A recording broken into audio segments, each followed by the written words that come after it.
Hello candidates, I am going to dictate you a passage from Kailash Chandra magazine. So please get ready for the dictation. The dictation will start after 15 seconds.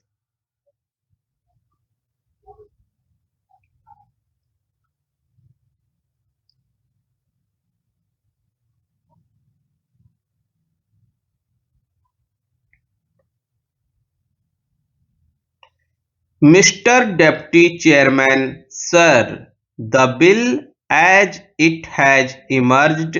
from the Joint Select Committee has certainly been one which is much more acceptable to the workers than it was when it was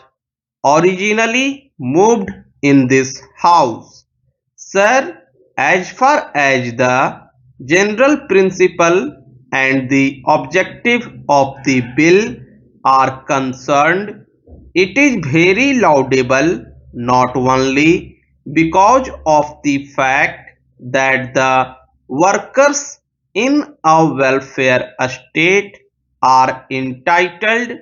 to leisure and are entitled to know exactly the terms and conditions under which they have to work, but also because of the fact that as far as the transport workers are concerned,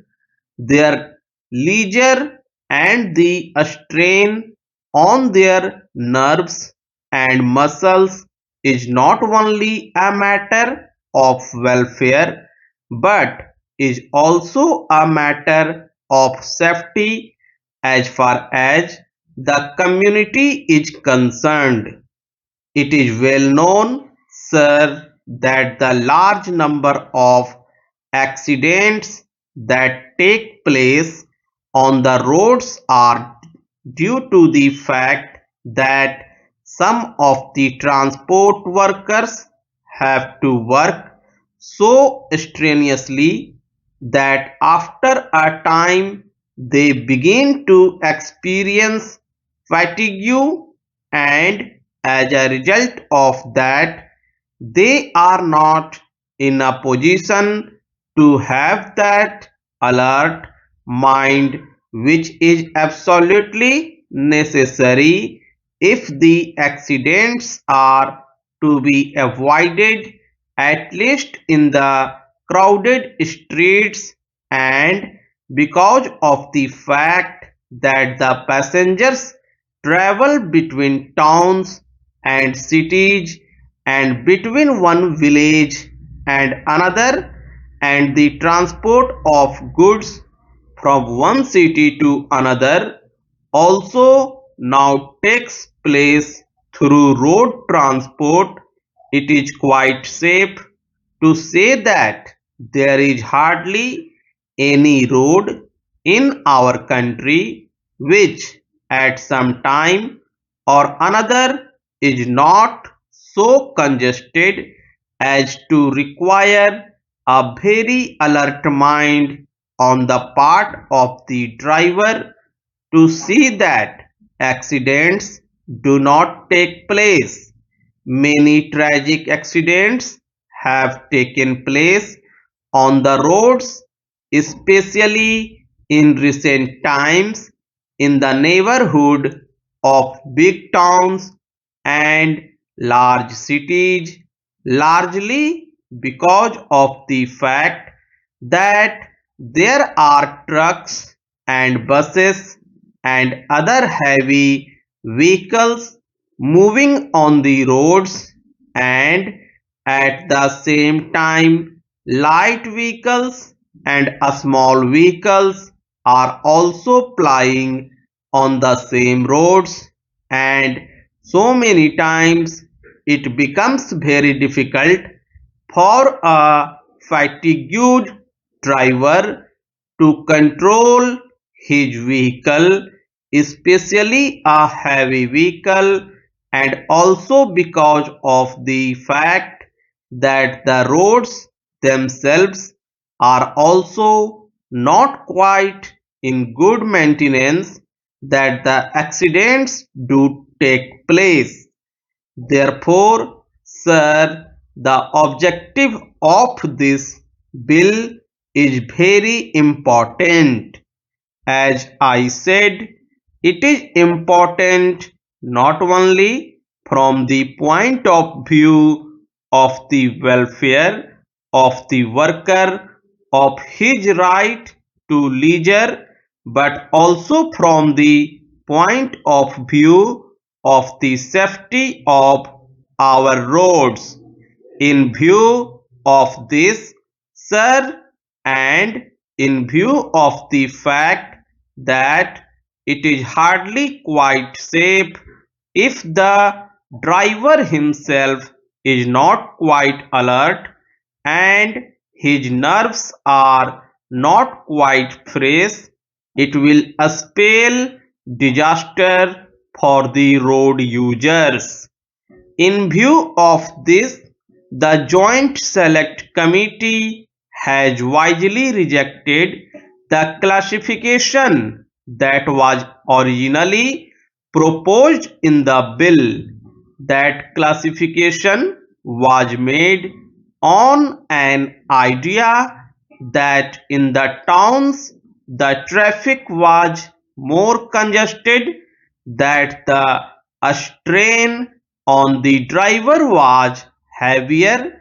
and that therefore he required rest more immediately than was the case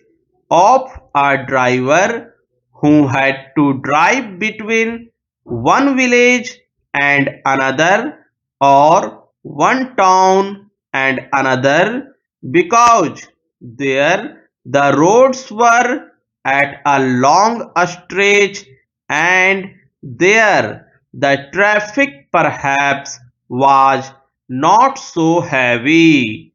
That particular contention would not be quite true to reality, and even if it were so, the implementation of that particular classification would have been very difficult, because many of the objectives that ply between towns also ply within the towns, and therefore it would have been very difficult to make a distinction as to when the driver was employed in plying his vehicle within the town and between the towns, and from that point of view also this classification would have been undesirable. To my mind, therefore, the Joint Select Committee has wisely done away with this classification. While doing away with this classification, however, sir, the Joint Select Committee has thought it fit to raise the spread over to 12 hours in all cases for all the drivers. Now, sir, it is perhaps reasonable to expect that when a driver has to ply his vehicle between one town and another, a spread over of 12 hours per day might have been justifiable